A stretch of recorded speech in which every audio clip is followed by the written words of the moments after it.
বলেছেন মুসলমানদের বিজয় হবে, আজ না হয় কাল এই পৃথিবীর জমিনে মুসলমানদের বিজয় হবে। জোরে বলি আল্লাহু আকবার। আমার ভাইরা, কাদিয়াতের যুদ্ধের ময়দানে আল্লাহ রাসূল সাল্লাল্লাহু আলাইহি ওয়াসাল্লামের সাহাবী হযরত ওমরের খলিফাতের দায়িত্বের সময় কাদিয়াতের যুদ্ধের ময়দানে জন্য মুজাহিদ বাহিনীদেরকে তলব করা হলো। হযরত ওমর ডাকতে বললেন, কি আছো, কোথায় আছো? এই যুদ্ধে কাদিয়াতের যুদ্ধের ময়দানে যাওয়ার জন্য থেকে প্রস্তুতি আছো? লাব্বাইক লাব্বাইক বলে অনেক সাহাবী হাত তুললো। খলিফাতুল মুসলিমিন আমিরুল মুমিনিন ওমর, আমরা যাব জিহাদের ময়দানে। এবার সকলকে নিয়ে হলো। এমন সময় একজন অন্ধ সাহাবী আব্দুল্লাহ ইবনে উম্মে মাকতুম, সে কথাটা শুনেছে, যুদ্ধের ময়দানে যদি কোনো ব্যক্তি যায় শহীদ হয়, অসংখ্য শহীদের সওয়াব তার আমলনামায় দেওয়া হয়। আল্লাহু আকবার। আর যদি সে বাড়ি আসে, সে জাতি হিসেবে গণ্য হয়। আল্লাহু আকবার বলেন। অন্ধ সাহাবী ওমরের কাছে যায়, বলে, ওমর গো, আমি শুনেছি কাদিয়াতের যুদ্ধের ময়দানে যাওয়ার জন্য আপনি মুজাহিদ বাহিনী তলব করতেছেন। বলে, হ্যাঁ। বলে, আমি অন্ধ, আমিও কাদিয়াতের যুদ্ধের ময়দানে যাইতে চাই। আমার ভাইরা, হযরত ওমর ডাকতে বলে, আব্দুল্লাহ ইবনে উম্মে মাকতুম, তুমি যে অন্ধ, তুমি তো যুদ্ধের ভাগ ধরতে পারবে না, তরবারি চালাতে পারবে না। আব্দুল্লাহ ইবনে উম্মে মাকতুম ডাকতে বলে, ওমর, আমি জানি এই কথাটা বলার পরে আপনি আমাকে এই কথাটা বলবেন, কিন্তু আমি জানি গো, এই যুদ্ধের ময়দানে কারো হাতে কালেমার পতাকা থাকে। ওমর, যদি আপনি আমাকে কালেমার পতাকাটা ধরার দায়িত্ব দেন, আমি তোমাকে কথা দিলাম, আমার চেহারার মধ্যে এক ফোঁটা রক্ত থাকা পরেও আমি কালেমার পতাকা কখনো মাটিতে লুটাতে দেব না। আল্লাহু আকবার। কথা বলে ভালো লাগলো ওমরকে, কিন্তু কাদিয়াতের যুদ্ধের ময়দানে যে সেনাপতি থাকবে, নিয়ম হলো তার হাতে কালেমার পতাকা থাকবে, তার নাম ঘোষণা করে দেওয়া হয়েছে। নিয়ম বাদ দিয়া ওমর ডাকতে বলে, কোথায় আমার সেনাপতি, দেখে আসো। এই সেনাপতি রে, তোমার হাতে কালেমার পতাকাটা আমার অন্ধ সাহাবী আব্দুল্লাহ ইবনে উম্মে মাকতুমের হাতে দাও। আল্লাহু আকবার। গভীর মনোযোগ দিয়ে শুনে এবার কালেমার পতাকা নিয়ে যুদ্ধের অঙ্গনে চলে গেলেন।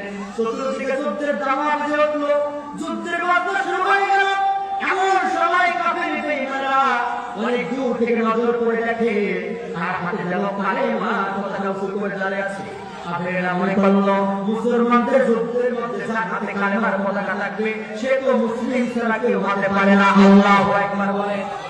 আমার ভাইরা, এবার কাফেররা বেঈমানরা দূর থেকে তীর নিক্ষেপ করলেন। হঠাৎ করে একটা তীর অন্ধ সাহাবী দেখতে পারে না কোন দিকে তীর আসে। হঠাৎ করে একটা তীর আসিয়া তার হাতে লাগলো। এবার বাম হাত দিয়ে যখন তীর বের করতে যাবে, হঠাৎ করে ওমরের কথা মনে হলো, এখন যদি আমি তীর বের করতে যাই আর যদি কালেমার পতাকা মাটির মধ্যে পড়ে, আমি ওমরের কাছে কথা বলে খেলা হবে। আল্লাহু আকবার।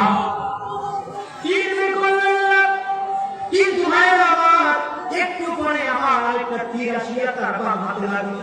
দুই হাতে দুইটা তীর, রক্ত টুকটুক করে জমিনের মধ্যে পড়ে। ও ভাই, তারপরে কালেমার পতাকা মাটির মধ্যে দিলেন না। এরকম করে একটা তীর আসিয়া তার মাংসকে লাগলো, আরেকটা তীর আসিয়া তার মাংসকে লাগলো। অসংখ্য তীর যখন তার শরীরের মধ্যে আঘাত করে, আব্দুল্লাহ ইবনে উম্মে মাকতুম আর সহ্য করতে পারে না।